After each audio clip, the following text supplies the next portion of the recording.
Halo semuanya, apa kabar?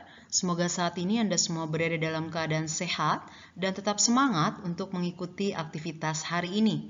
Berjumpa kembali dalam pembelajaran bagi calon penerima sakramen penguatan. Dan kali ini kita masuk dalam pertemuan yang ke-8 dengan tema Menjadi Rasul di Tengah Keluarga. Adapun tujuan pembelajaran kali ini adalah peserta menyadari panggilan perutusannya untuk memperbaharui kehidupan keluarga sebagai dasar kehidupan gereja dan masyarakat.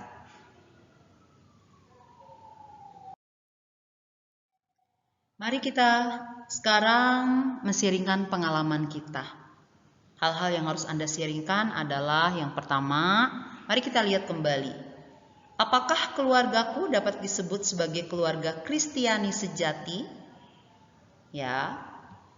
Yang kedua, hal apa yang menghambat perwujudan keluarga sebagai keluarga Kristiani?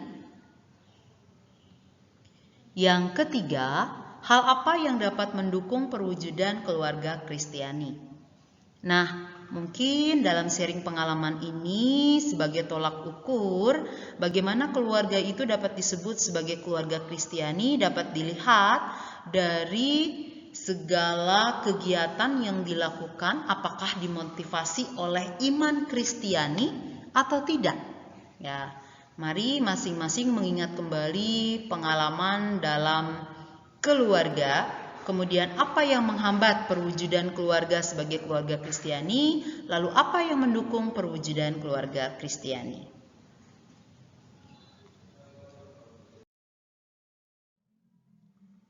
Baik, sekarang mari kita lihat bersama ya, keprihatinan yang muncul dalam kehidupan keluarga masa kini, yang mungkin ini juga yang menjadi penghambat dalam mewujudkan keluarga Kristiani sejati. Ya, apapun pengalaman kita di dalam keluarga, kita harus bersyukur ya. Kita syukuri itu karena iman itu adalah proses ya, termasuk bagaimana menjadi keluarga Kristen yang sejati itu adalah sebuah proses terus-menerus yang tidak bisa sekali jadi. Mari sekarang kita lihat keprihatinan yang muncul dalam kehidupan keluarga masa kini.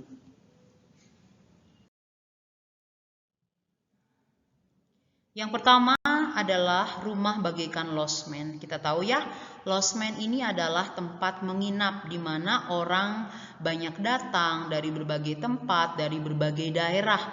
Ya, biasanya tujuan orang ke losmen ini adalah untuk menginap ya. Makanya terdiri dari banyak orang tetapi kurang komunikasi. Nah, sama seperti halnya mungkin di dalam keluarga, keprihatinan yang terjadi adalah meskipun orang tua ketemu dengan anaknya tetapi kurang komunikasi. Ya, apalagi orang tua sibuk bekerja, anak-anak sibuk dengan pelajaran, tugas-tugas sekolah, jadi akhirnya kurang untuk komunikasi. Kemudian yang kedua, media massa menjauhkan kedekatan antar anggota keluarga. Beberapa di antaranya adalah televisi dan handphone. Masing-masing sibuk sendiri, meskipun di dalam satu ruangan bisa saja sibuk dengan HP-nya masing-masing, kemudian sibuk dengan TV-nya. Akhirnya kurang komunikasi juga sehingga yang jauh jadi dekat, yang dekat malah menjadi jauh ya. Ini. Kemudian yang ketiga adalah tempat dan peranan iman dalam keluarga mengalami pergeseran. Karena apa? Perhatian hidup biasanya lebih terarah pada pemenuhan kebutuhan hidup sehari-hari. Ya, jadi orang tua sibuk bekerja, sibuk mencari uang untuk memenuhi kebutuhan hidup, sehingga peranan iman dalam keluarga itu mengalami pergeseran. Yang lebih penting adalah bekerja dan mencari uang. Sedangkan untuk kehidupan Kristiani sendiri, keagamaan sendiri itu terabaikan. Sekarang mari kita lihat sebenarnya panggilan gereja bagi keluarga Kristiani itu apa ya?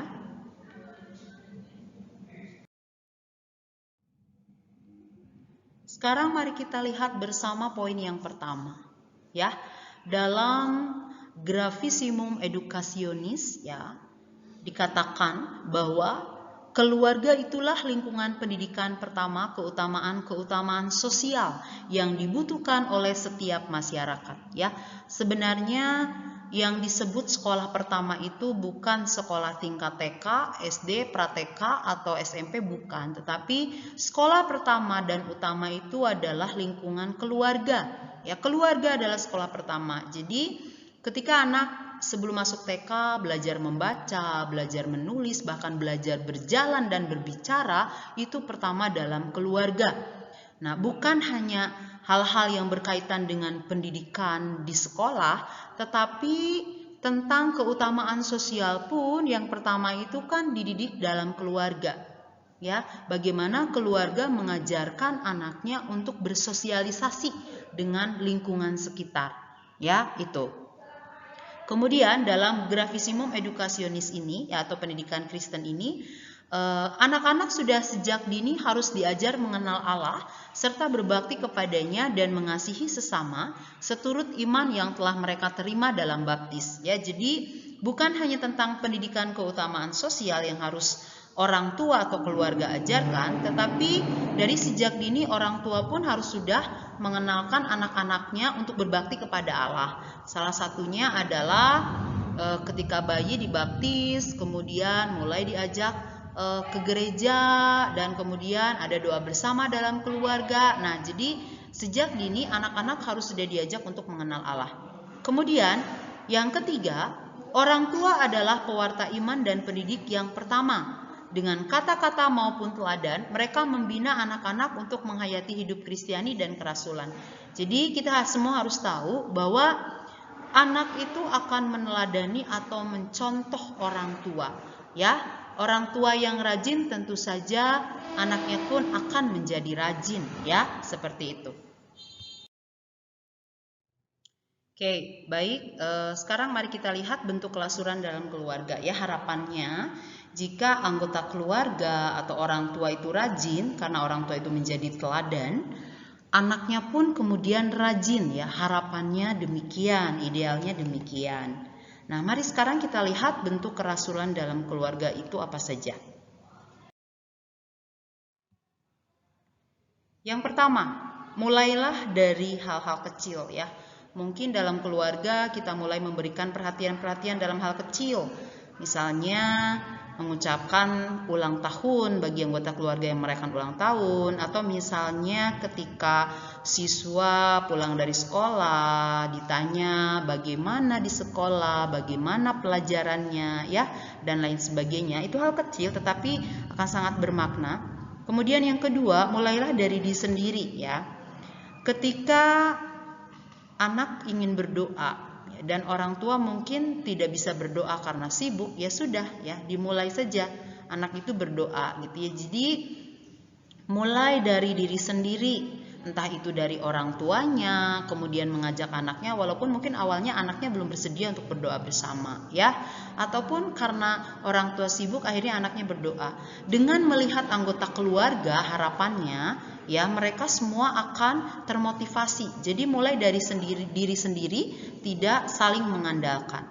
Kemudian yang ketiga adalah jangan menunggu lengkap, ya. Jika memang ketika berdoa itu hanya orang tua saja yang bisa, gitu ya, anak belum bisa ikut, itu dimulai saja untuk berdoa misalnya.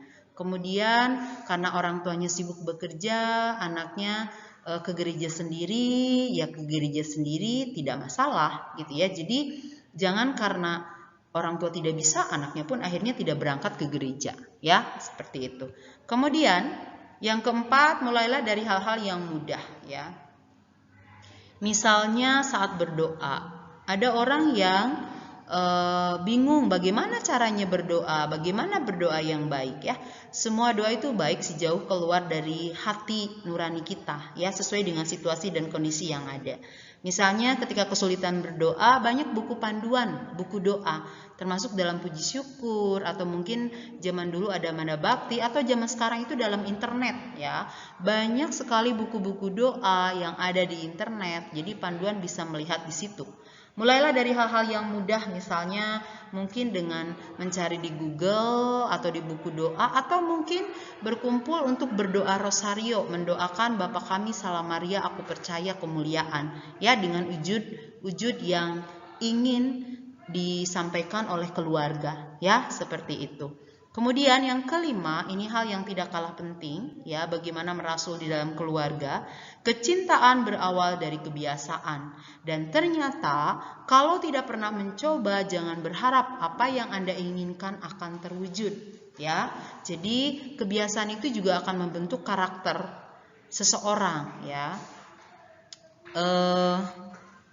Ini yang dapat saya sampaikan, ya, semoga Anda dapat menjadi paham. Jadi kerasulan di dalam keluarga itu, mari kita saling melihat ke dalam diri kita masing-masing.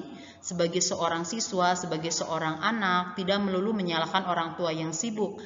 Kemudian sebagai orang tua pun tidak melulu menyalahkan anaknya tidak mau diajak doa, tidak mau diajak berkegiatan dalam gereja dan lain sebagainya. Jadi mari kita mulai dari diri kita sendiri dan dari hal-hal kecil, hal yang mudah, dan itu menjadi kebiasaan bagi kita.